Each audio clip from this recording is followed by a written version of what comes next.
تو اللہ سے حیا کرتے ہوئے، شرم کرتے ہوئے وہ بڑے بڑے گناہوں کو چھوڑتا جائے گا اور چھوٹے چھوٹے گناہوں کو پڑھتا رہے گا۔ جب وہ سارے گناہ پڑھ چکے گا اور کتاب ختم ہوگی تو اللہ تعالیٰ اسے فرمائے گا، میرے بندے، تو نے یہ جتنے گناہ پڑھے ہیں میں نے سب کو بدل کے نیکیوں میں تبدیل کر دیا۔ تو بندہ کہے گا، اللہ ابھی تو میرے بڑے بڑے گناہ رہتے ہیں جو میں نے پڑھے ہی نہیں۔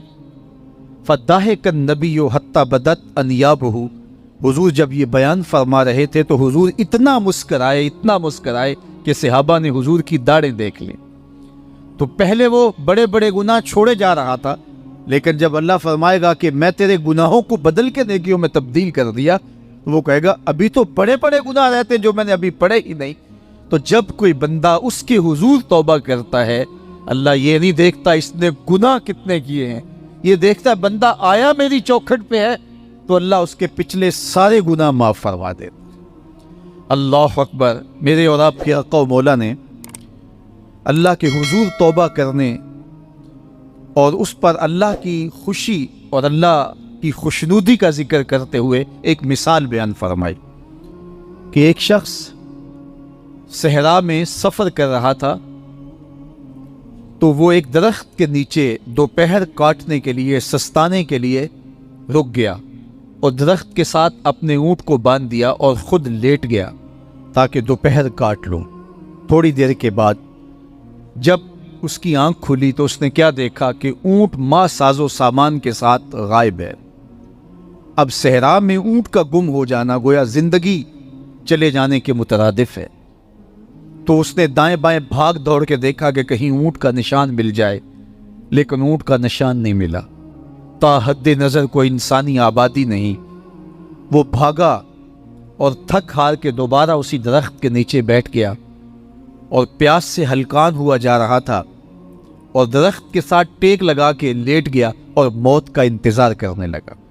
جن لوگوں نے صحرا کا سفر کیا ہے ان کو اس بات کا اندازہ ہوگا کہ کئی 100 میل تک انسانی آبادی ہی نہیں، اب نہ کچھ کھانے کے لیے بچا نہ کچھ پینے کے لیے بچا، اونٹ بھی غائب ہو گیا، توشہ بھی ساتھ ہی چلا گیا، تو اب ظاہر ہے سیدھی موت ہی نظر آ رہی ہے۔ تو وہ اس درخت کے ساتھ ٹیک لگا کے بیٹھ جاتا ہے اور موت کا منتظر ہوتا ہے۔ تھوڑی دیر کے بعد پھر اس کی دوبارہ آنکھ لگ جاتی ہے۔ جب دوبارہ آنکھ لگتی ہے تو تھوڑی دیر بعد پھر آنکھ کھلتی ہے۔ جب دوبارہ آنکھ کھلتی ہے تو دیکھتا ہے کہ اونٹ جو گما تھا ماں ساز و سامان کے اس کے پاس کھڑا ہے۔ تو صحرا میں اس حالت میں اونٹ کا مل جانا زندگی مل جانے کے مترادف ہے۔ تو وہ اتنا خوش ہوا کہ خوشی کی انتہا نہ رہی، بلکہ مسرتوں کے ہجوم میں درک گیا اور کہنے کیا لگا، اللہم انت عبدی وانا ربک، اے اللہ تو میرا بندہ اور میں تیرا رب۔ کہنا تو یہ تھا کہ تو میرا رب اور میں تیرا بندہ، لیکن مسرتوں کا ہجوم ہی اتنا تھا، خوشیوں کا ہجوم ہی اتنا تھا کہ زبان پہ قابو نہ رہا۔ کسی کے آنے سے ایسے ہوش اڑے ساقی کے، شراب سیخ پہ ڈالی اور بوتل میں کباب۔ کہنا یہ تھا اللہم انت ربی وانا عبدک، لیکن اس قدر خوش ہوا جب بھی تیری قربت کے امکان نظر آئے ہم اتنے خوش ہوئے کہ پریشان نظر آئے۔ تو کہنا یہ تھا کہ اے اللہ تو میرا رب اور میں تیرا بندہ، لیکن خوشیوں کے ہجوم میں وہ کہتا ہے اللہم انت عبدی وانا ربک، اے اللہ تو میرا بندہ اور میں تیرا رب۔ حضور یہ بات بیان کرنے کے بعد صحابہ سے پوچھتے ہیں کہ ذرا بتاؤ اس بندے کو کتنی خوشی ہوئی کہ خوشی میں زبان بھی قابو نہ رہی اور اپنے آپ پہ کنٹرول نہ رہا، اور خوشیوں کے ہجوم میں اسے یہ بھی پتہ نہیں چل رہا کہ وہ کیا بول رہا ہے۔ تو صحابہ نے عرض کی حضور بہت زیادہ اسے خوشی ہوئی۔ تو میرے حضور نے یہ بات کرنے کے بعد ارشاد فرمایا، جس طرح اس کو گما ہوا اونٹ ملا اور اس کی خوشی کی انتہا نہ رہی، تو فرمایا جب کوئی شخص توبہ کرتا ہے اور اللہ کی حضور پلٹ کے آتا ہے، گناہوں سے معافی مانگ کے اس کی دہلیز پہ آتا ہے، میرے حضور نے فرمایا اللہ اس سے بھی زیادہ خوش ہوتا ہے کہ میرا بندہ میری چوکھٹ پہ آ گیا ہے۔ تو وہ یہ چاہتا نہیں کہ میں اپنے بندوں کو عذاب دوں، وہ خود آگ میں چھلانگے لگائے تو اس کی مرضی، اگر گناہ سرزد بھی ہو گیا ہے تو کوئی بات نہیں، معافی مانگ لی جائے۔ تم نے اس کے حضور پیش ہونا ہی ہونا ہے، اس کے حضور جانے سے تم بچ نہیں پاؤ گے، چھٹکارا نہیں، رستگاری نہیں۔ ایک ایک عمل کا تمہیں حساب دینا ہوگا، ایک ایک حرکت اور ایک ایک سکنت تمہاری تشت ازبام ہوگی، تمہارا پوشیدہ اور مخفی عمل قیامت کے دن سامنے آ جائے گا۔ اللہ اکبر، یہ قرآن ہے، یہ کوئی فرضی کہانی نہیں ہے۔ اِنَّهُ لَقَوْلٌ فَصْلٌ وَمَا هُوَ بِالْهَزْلِ، فرمایا یہ قول فیصل ہے، یہ طے شدہ حقیقت ہے، یہ امر واقعی ہے، یہ کوئی مذاق نہیں ہے کہ یوں ہی کو کہانی بیان کر رہا ہے، یہ سب کچھ ہونے والا ہے، یہ اپنی آنکھوں سے تم دیکھو گے۔ آج انکار کرو یا اقرار کرو، تمہیں کھلا موقع دیا ہے، حتیٰ کہ تم کافر بن کے زندگی گزارنا چاہو، نمرود بن کے جینا چاہو، فرعون بن کے جینا چاہو، حامان بن کے جینا چاہو، ہم تجھے دنیا پہ موقع دیں گے۔ لیکن یہ نہیں ہے کہ جب زندگی کی بساط لپیٹے گی پھر کام ختم ہو جائے گا، نہیں، یہ تمہیں ہمیں فرصت دی ہے، پھر ہم نے تم سے حساب لینا ہے، ایک ایک عمل تمہارے سامنے آئے گا۔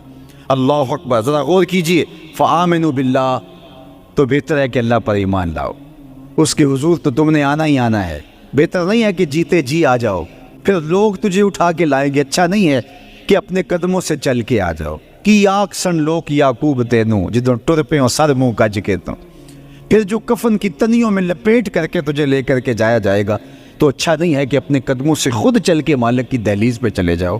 ایک حدیث میں آتا ہے کہ اللہ بندے کو اپنے سامنے سے ہٹنے نہیں دے گا جب تک اس سے 4 سوال نہیں کر لے گا۔ آپ دیکھیے، میں دیکھوں کیا ہم ان سوالوں کے جواب دینے کے لیے اپنے آپ کو تیار کر رہے ہیں۔ پہلی چیز، اللہ پوچھے گا عمر کہاں گزاری۔ دوسرا سوال، اللہ تعالیٰ علم کے بارے میں پوچھے گا، جو پڑھا تھا بتا عمل کہاں تک کیا، خلوت جلوت زندگی شام و سحر تیرے اس سیکھے ہوئے علم کی مطابقت میں تھے یا علم عزت دولت کمانے کے لیے پڑھا تھا۔ تیسری بات، اللہ پوچھے گا مال کمایا کیسے، اور مجھے بتا مال خرچ کہاں کیا۔ آج لوگ نیب سے ڈرتے ہیں کہ ہم سے پوچھ نہ لیا جائے کہ یہ آیا کہاں سے، منی ٹریل پیش کرو، یہاں ہم بچ جائیں گے۔